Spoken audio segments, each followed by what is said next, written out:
माशाल्लाह, बहुत खूबसूरत पैगाम। डॉक्टर मबीहा, मैं आपको दावत दूंगा, आप माशाल्लाह बड़ी सीनियर और आपके, मेरा ख्याल है कि 24 मिलियन एक टारगेट है जिसको आपने अचीव कर दिया, और आपको तो माशाल्लाह पूरी दुनिया जो है इस तरह देखती है कि आपकी वीडियो लगने के बाद मिलियंस में वो उसके व्यूज़ जाते हैं। आप क्या कहना चाहती हैं इस फॉरम पर, कैसा होना चाहिए, क्या प्रेजेंट करना चाहिए हमें लोगों को? सबसे पहले तो मैं आपकी इस अहम काविश को सराहती हूँ कि आपने जो है वो डिजिटल प्लेटफॉर्म के लिए एक बड़ा अहम कदम उठाया है। ऐसे यूट्यूबर्स जो जाली हैं, जिनके पास डिग्री मौजूद नहीं है, वो कहीं से भी अपना माइक पकड़ते हैं, अपना चैनल बनाते हैं और उस पर लोगों की इज़्ज़तें उछालना जो है वो शुरू कर देते हैं बग़ैर किसी तस्दीक के। ना तो आप किसी की जो है वो तस्वीर उठा सकते हैं, ना किसी की वीडियो लगा सकते हैं, और ना ही किसी की जो है वो किरदार कशी कर सकते हैं। लेकिन हमारे पाकिस्तान में ये चीज़ आम हो चुकी है। पिछले 15 साल का मेरा जो है वो मेन स्ट्रीम मीडिया में एज एन एंकर पर्सन जो है वो कैरियर है। आपका कोई ऐसा मेन स्ट्रीम मीडिया का चैनल नहीं है जहां मेरा प्रोग्राम ना चला हो, और बाकायदा तौर पे मेरे प्रोग्राम्स की जो है वो रेटिंग है। इस वक्त जो मैं प्रोग्राम कर रही हूँ वो पाकिस्तान का एक सबसे बड़ा प्रोग्राम है जो कोई नहीं कर रहा। आपके तमाम तर महकमे जिन पे पाकिस्तान चलता है, उनके तमाम तर करप्शन के मामला, जिसने भी वापडा, वासा, रोडा, जहाँ जहाँ करप्शन की है, नाम के साथ, सबूतों और दलाइल के साथ मैं अपने प्रोग्राम में चलाती हूँ। और आपका कोई डीसी एसी जो है वो ऐसा नहीं है जो मेरे नाम से वाकिफ़ ना हो। तो मैं ये समझती हूँ कि इस वक्त में ज़रूरत इस चीज़ की थी कि डिजिटल प्लेटफॉर्म को जो है वो स्टैंड किया जाए। जब मैंने 2 साल पहले यंग मीडिया एसोसिएशन को शुरू किया था तो सिर्फ 40 लोग थे।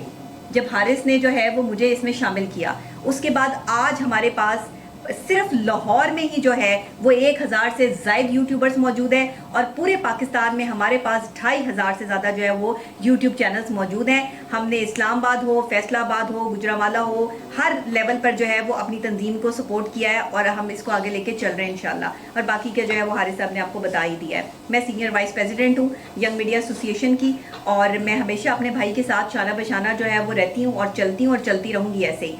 और दूसरी ये कि मैं हर उस यूट्यूबर के भी खिलाफ हूँ, हर उस बंदे के भी खिलाफ हूँ जो किसी की किरदार कशी करता है बगैर किसी जो है वो दूसरे बंदे का मौक़िफ़ लिए हुए। सिर्फ एक बंदे के मौक़िफ़ पर जो है वो वीडियो चलती है इस पाकिस्तान में, जिससे किसी एक बंदे की क्रेडिबिलिटी ख़राब होती है, उसकी फ़ैन फॉलोइंग ख़राब होती है, उसके घर वाले जो है वो मेंटल इलनेस का शिकार होते हैं, वो डिप्रेशन या परेशानी में चले जाते हैं। क्योंकि मैं एक माहिर नफ्सियात भी हूँ, इसलिए मैं जो है वो ये कानून पास करवाना चाहती हूँ कि पाकिस्तान में जो भी, अगर आप फिजिकल किसी को अजियत देते हैं तो उसके ऊपर कानून नाफिज होता है, लोग उसके ऊपर जो है FIR कटवाते हैं। लेकिन जो मेंटल आपको टॉर्चर कर रहे हैं इस वक्त यूट्यूबर्स, उनके खिलाफ जो है वो वज़ीर आला पंजाब मरियम नवाज शरीफ साहिबा जो है वो कानून बनाए। और ये मेंटल हेल्थ सर्टिफिकेट, हमारे बहुत से यूट्यूबर्स ऐसे हैं जो मेरे पास जो है वो ऑथेंटिक रिपोर्ट है, मैं उनकी रिपोर्ट बनाने के लिए तैयार हूँ कि वो मेंटल इलनेस का शिकार हैं, वो बेसिकली पेशेंट्स हैं और वो बाकायदा तौर पे दूसरों पर जो है वो हमले करते हैं। तो मैं ये समझती हूँ कि इस वक्त में ये तंजीम जो है वो सारे जितने मेरे भाई यहाँ पर बैठे हैं, ये आगे बढ़ेंगे, काम करेंगे, और ऐसे यूट्यूबर्स के खिलाफ जो है वो आप ये समझ लें कि तिबले कहते हैं ना, जंग बजा दिया हमने। अब यहाँ पर जो है वो अब जंग में सब कुछ जायज़ होता है, जो गलत करेगा उसको सज़ा मिलेगी, और ये सब बैठकर जो है उसका फैसला करेंगे, उसके खिलाफ वीडियोस भी बनाई जाएंगी, सबूत और दलाइल के साथ जो सामने रखा जाएगा, और उससे जो है वो ये सब चीज़ें छीन भी ली जाएंगी। वेरी गुड, ज़बरदस्त। हसन शहबाज, आप माशाल्लाह बड़े अच्छे कंटेंट बनाते हैं, आप क्या कहना चाहते हैं फॉरम पर? सबसे पहले आपका सर मदऊ करने का शुक्रिया इस प्लेटफॉर्म पे। ये प्लेटफॉर्म वैसे जैसे मैडम ने कहा कि YMA तो बना ही हुआ है, एक ऐसा ऑर्गेनिक प्लेटफॉर्म होना चाहिए जहाँ पे हम जैसे जो और दूसरे यूट्यूबर भाई बैठे हुए हैं उनकी दाद रसाई हो सके, उनको बैकअप मिल सके। अगर पीछे अप्रोच होगी तो यूट्यूबर जो होगा ना वो अच्छे अच्छे कंटेंट लेके आएगा। अगर उसको कोई प्रॉब्लम भी होगी कि किस जगह पे, उसको पता मेरा बैकअप स्ट्रांग है, तो मैं अगर वो हक पे खड़ा है, नाजायज़ नहीं, हक पे है, तो इस प्लेटफॉर्म से ये हो जाएगा। ये प्लेटफॉर्म बनता है तो यूट्यूबर जो अच्छे यूट्यूबर हैं, अच्छे कंटेंट राइटर भी हैं और अच्छे स्टोरी भी डेवलप करते हैं, उनको सपोर्ट की बहुत ज़रूरत होनी चाहिए, फिजिकली भी और फाइनेंशियली भी। अगर इस तंजीम को आगे लेके चलना है तो सबसे पहले जैसे आपने कहा कि फाइनेंशियल सपोर्ट लाजमी होनी चाहिए, ठीक है। अगर यूट्यूबर्स को पता होगा कि यार मैंने फलां जगह जा रहा हूँ, थाने जा रहा हूँ या CIA की जा रहा हूँ, तो मैं जाके बात करूँगा, तो अगर मुझे कुछ प्रॉब्लम पड़ गई तो पीछे मेरा बैकअप है, तो यूट्यूबर जो होता है उसका दिल बड़ा हो जाता है। और इसको जैसे मैडम ने कहा, आपने कहा कि इसको रेगुलाइज करना चाहिए, बिल्कुल करना चाहिए, کیونکہ یہ ایک بےلام گھوڑا ہے, اس کو جہاں مرضی ڈال دو یہ چل پڑتا ہے, اس پہ روک ٹوک کوئی نہیں ہے. سوشل میڈیا پہ بیسیکلی ہم میں سے کئی ایسے بیٹھے ہیں جو کرتے ہیں, اس پہ کوئی ڈینائی نہیں ہے کہ ہم دوسروں کی پگڑیاں بھی چھاڑتے ہیں, یہ بھی کرتے ہیں, وہ بھی کرتے ہیں, جو نہیں ہونا چاہیے, کیونکہ اس پہ ریگولیٹری ہے ہی کوئی نہیں. جیسے پیمرا ہے اس کے اوپر چیک اینڈ بیلنس رکھتا ہے سیٹلائٹ پہ, اس پہ بھی ہونا چاہیے تاکہ کسی کی بھی پگڑی نہ اچھالی جائے. ماشاءاللہ ماشاءاللہ زبردست. عامر بھائی آپ ماشاءاللہ اتنے اچھے اچھے کانٹینٹ بناتے ہیں اور میں آپ کو بہت زیادہ پسند کرتا ہوں, میں نے پروگرام میں بھی آپ کا کہا ہے, آپ کیا کہنا چاہتے ہیں؟ سر آپ کا شکریہ, آپ نے ہمیں یہاں پہ انوائٹ کیا ہے. عامر ڈار صاحب کا شکریہ. مین بات ہے کہ کرائم رپورٹر کا کام ہے کہ رپورٹ صحیح دینی. ابھی یہ جو کیس چل رہے ہیں نا, اس میں اس بندے کو پتہ ہی نہیں کنٹینٹ کیا ہے, وہ بھی مائک لے کے جو فنی کنٹینٹ کرتے ہیں یا جو 200-300 روپیہ دے کے لڑکیوں سے گندے کنٹینٹ کرواتے ہیں, وہ بھی اس کیس میں آئے ہوئے ہیں. سب سے پہلے ہماری یہ ہے کہ ان کے خلاف کوئی ایکشن ہو. وہ ہمارا بھی خراب کر رہے ہیں کام اس میں. وہ دیکھنے والے سمجھتے ہیں یہ سارے کرائم رپورٹر ہیں صرف ویوز کی خاطر. تو پہلے ان کا جو ہوگا حل, وہ آپ نے جو بھی ڈیسائیڈ کریں گے وہ ہمیں قبول ہے. یعنی آپ کا مطلب پہلے چھاننے میں پن لیں گے. پن لیں. ایڈی بھائی آپ کیا کہنا چاہتے ہیں؟ شاہد بھائی پہلے تو میں آپ کا شکریہ ادا کرتا ہوں کہ آپ نے اتنی خوبصورت میٹنگ ارینج کی اور اتنے پیارے پیارے چہروں کو بلایا. بہت سارے دوستوں نے بڑی اچھی اچھی باتیں کی ہیں اور اپنی رائے دی ہے, اور میں سمجھتا ہوں کہ اب میری رائے ان کے آگے جو ہے نا وہ بے معنی ہوگی. لیکن میں صرف اتنا کہوں گا کہ بہت سارے لوگ اور بہت سارے ہمارے دوست جو ہے نا بڑا اچھا کام کرتے ہیں, لیکن اچھا کام جو ہوتا ہے نا وہ ہمیشہ نظر نہیں آتا. لیکن جو برا کام ہوتا ہے نا, اور برا کام کرنے والے جو ہوتے ہیں نا وہ اوپنلی جو ہے نا وہ نظر آتے ہیں. ہمیں چاہیے کہ ان برا کام کرنے والوں کو نا اسی طرح بلائیں, نشاندہی کریں. ہاں بالکل ہم کریں گے اس پہ نشاندہی. انہیں بلائیں, ہم ان کو سمجھاتے ہیں, ہم ان کو سکھاتے ہیں کہ معاشرے میں صرف گندے لوگ ہی گندی چیزیں نہیں دیکھنا چاہتے, بھی اچھے لوگ اچھی چیزیں سننا چاہتے ہیں, دیکھنا چاہتے ہیں. ان لوگوں کو بلائیں. اور میں سمجھتا ہوں کہ اب جس طرح سے آپ نے حارث بھائی کے ساتھ جو ہے نا وہ مل کر اس تنظیم کو جو ہے نا وہ آگے لے جانے کی کوشش کی ہے, اور یہ میں سمجھتا ہوں کہ بہت دیر آئے لیکن درست آئی ہے.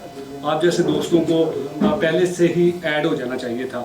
اور اب میں سمجھتا ہوں کہ ہمارے بہت سارے ایسے NGOs ہیں, ادارے ہیں جو ورکشاپ جو ہے نا وہ ارینج کرتے ہیں, اور اس ورکشاپ میں اکثر ہم دیکھتے ہیں کہ مین اسٹریم میڈیا کے جو لوگ ہوتے ہیں نا انہی کو جو ہے نا وہ دعوت اور انہی کو مدعو کیا جاتا ہے, ٹھیک ہے نا. لیکن میں سمجھتا ہوں کہ جو شخص یوٹیوبر کے خلاف ہے یا یوٹیوبرز کو برا سمجھتا ہے نا, اندر ہی اندر نا وہ یہ اپنے آپ کو نا کوس رہا ہوتا ہے کہ یار مجھ سے زیادہ تو یہ اچھا ہے. کم از کم یہ انڈیپینڈنٹ تو ہے نا, اپنی نیند سوتا ہے, اپنی مرضی کا کام کرتا ہے, کسی 2 ٹگے کے بندے سے اس کو پرمیشن نہیں لینا پڑتی. اس کی بیوی بیمار ہے تو وہ اپنے جو چیف رپورٹر ہے یا جو ایڈیٹر ہے اس سے وہ ترلے نہیں کرتا, یا اس کے وہ ترلے اس کو کرنا نہیں پڑتے بھی.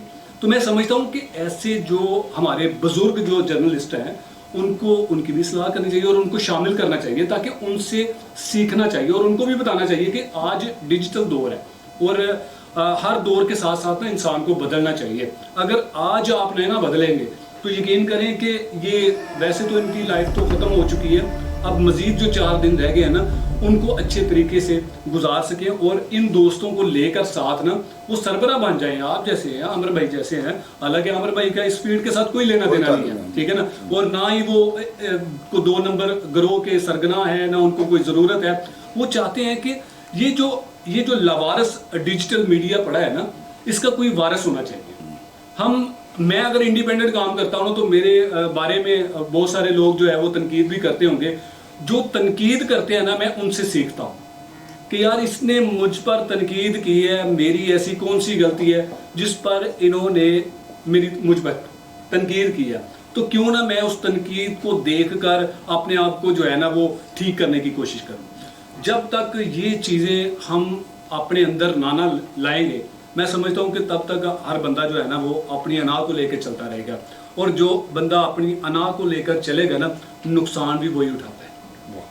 تو میں سمجھتا ہوں کہ اینڈ پہ آپ کا دوبارہ سے شکریہ ادا کرتا ہوں کہ اس لاوارث ڈیجیٹل میڈیا کو, جس کے لیے ہماری حکومت نے اربوں روپے اس قومی خزانے سے آپ کے ہم ٹیکس دیتے ہیں, ہم ٹیکس دیتے ہیں, ہمیں جو پیسے ملتے ہیں वो पहले ही टैक्स काट दिया जाता है। तो हमारे टैक्स से इतने अरबों रुपए जो है वो जाया कर दिए गए 32 अरब रुपए की, लेकिन फिर भी हमें कंट्रोल करने के लिए जो लवारस हैं, जो लवारस हैं। तो इन लवारसों को देखें, ये हुकूमत तो मैं समझता हूँ कि चंद दिनों की मेहमान है।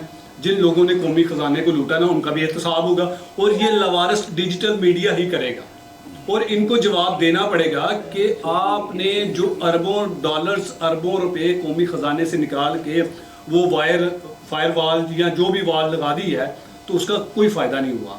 आप इसे आज़ाद करें, इसे रेगुलेट करें, और हम यूके अमेरिका नहीं जा सकते, लेकिन हम पाकिस्तान में बैठकर लाखों डॉलर कमा रहे हैं, ठीक है जी।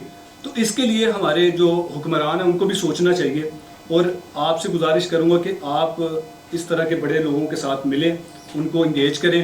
जो हमारे साथी यूट्यूबर्स जो दूसरी किस्म की राह पे चले हुए हैं, हम उनको भी इंगेज करेंगे, उनकी सलाह करवाएंगे, और अगर कल को मेरे खिलाफ कोई बात करता है तो यकीनन मुझे एतराज़ नहीं होगा, लेकिन आपकी तरह मैं ये करूँगा कि अप्रिशिएट करूँगा कि जी मौक़िफ़ ले लेना चाहिए कि जी उस पर तनकीद की गई है, किस वजह से की गई है, और कुछ लोग इस फील्ड में जो हादसाती तौर पर पैदा हुए हैं ना, ये उन्हीं का काम है, और यकीनन वो भी आप अपनी सलाह खुद ही कर लेंगे। अब नाज़रीन, मैं लास्ट आपको एक छोटी सी बात सुनाने लगा हूँ। मुझे जैसे इरता भाई ने कहा और एक दो दोस्त बोल रहे हैं कि चोई साहब आपके दिल में ये बात क्यों आई, आपने क्यों ये सोचा। अब इसका जवाब मैं जब देने लगा ना, नीचे कमेंट बॉक्स में लाजमी बताना है। 1941 में ना एक महाराजा था जिसका नाम था बाबा खड़क सिंह। उन्होंने जो है ना अपने भतीजे को, वो महाराजा था वहाँ पे जो है ना, जो इंडिया की रियासत जहाँ पे वो खड़क सिंह की रिहाइश थी, उसने अपने महाराजा भतीजे को कहा, पुत्र मैं बुढ़ा हो गया वहाँ, तो तेरे शहर च ना एक सैशन जज की पोस्ट खाली है, तो पुत्र उत्थे मैनू ला दे। अब वो भतीजा था, वो कैसे बताता कि बाबा जी तुहाडे को तलीम ही नहीं, उसका चाचा या ताया था। उसने कहा कि पुत्र फिर दस की कहना है। उन्हें कहा दसो हुक्म करो। उसने कहा वाइसरा राय के नाम की चिट्ठी बना दे, तो मैं जाकर उन्हें कहना तो मैं जज लग जाना। अब उसके जहन में ये कॉन्सेप्ट था, बाबा खड़क सिंह अनपढ़ आदमी था, उसने चिट्ठी दे दी कि वाइसराय खुद इनको जो है ना बता के जो है तरीके से तोड़ देगा। वो जाके वाइसराय के पास पेश हो जाते हैं। अब बाबा खड़क सिंह का एक रोब था, महाराजा का वो चाचा ताया था, वो जब अंदर रुका भेजते हैं कि जी साहब वो फलां बंदा है, बाबा खड़क सिंह अंदर जाता है, तो वाइसराय से कहता है जी बताएं बाबा जी फरमाएं आप। वो कहता है पुत्र उत्थे सैशन जज की पोस्ट खाली मैंने ला दो। वो देखता है, कहता बाबा जी तुहाडी तलीम कितनी है। वो कहता पुत्र मेरे को मैं खोते ते अपनियां किताबां रख के लियांदा ते दिखांदा मेरी तलीम, मैं जज बनना है, ਉਹਦੇ ਲਈ तलीम की जरूरत है, ਉਹਦੇ ਲਈ अच्छे फैसले करने ने बस, तो मैं कर देंगा। उन्होंने कहा जाओ बाबा जी लग जाओ। खड़क सिंह आ गया अदालत में बैठ गया, लग गया जज। अब वाइसराय का हुक्म था, कौन उसको डालता।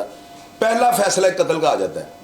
वकील जो है वो बाबा खड़क सिंह शुरू करो जी काम, जरा शुरू हो गई। वो कहते हैं कि जनाब वो ये जो है ना, औरत कहती है मैंने पावा मारा, वो कहते हैं इसने डंडा मारा, इसने ऐसे कि इसने ललकारा मारा, और साथ जो है ना बाबा खड़क सिंह सारी स्टोरी सुन रहे होते हैं, और वो साथ जो उनका वकील था ना वो फौरी तौर पे बोलता है, कहता है जज साहब मसला ये है कि इनको नहीं पता क्या हुआ, इसके हाथ में डंडा नहीं, इसके हाथ में कई थी। ये बेचारी कह रही है कि मैंने रस्सा उसके गले में डाला, इसके हाथ में तो गन्ना था। बाबा खड़क सिंह पूछता है कि ये कौन है। उन्होंने कहा ये इनका वकील है, ये इनकी तरफ से वकील पेश हुआ है। उसने कहा फिर इसका मतलब ये उन्हीं का बनता है ना। उसने कहा इसको भी कटारे के अंदर लाओ। वो भी कटारे के अंदर आ गया। बाबा खड़क सिंह ने फैसला लिखा, इन सब को सजाए मौत दे दो। अब अनपढ़ आदमी ने जो फैसला किया था, जितनी देर बाबा खड़क सिंह जिंदा रहा वहाँ पे कत्ल नहीं हुआ था। तो मैं अगर मैं 3-4 दफ़ा मैं कह रहा हूँ, अगर इन्होंने मुझे इस काबिल समझा ना, मैं इनकी लैटरिनों के बाहर लोटा लेके खड़ा रहूँगा कि साहब को पानी की ज़रूरत ना पड़े। और अगर एक टाइम पर मैं अपनी क्रेडिबिलिटी के साथ ऊपर आ गया और इन्होंने मेरे पाँव पे पाँव रख दिया, तो डिजिटल मीडिया के ज़रिए हिला कर रख दूँगा। मेरी बात याद रखिएगा, दुआ कीजिएगा, बस दुआ कीजिएगा, आपकी दुआओं की मुझे ज़रूरत है।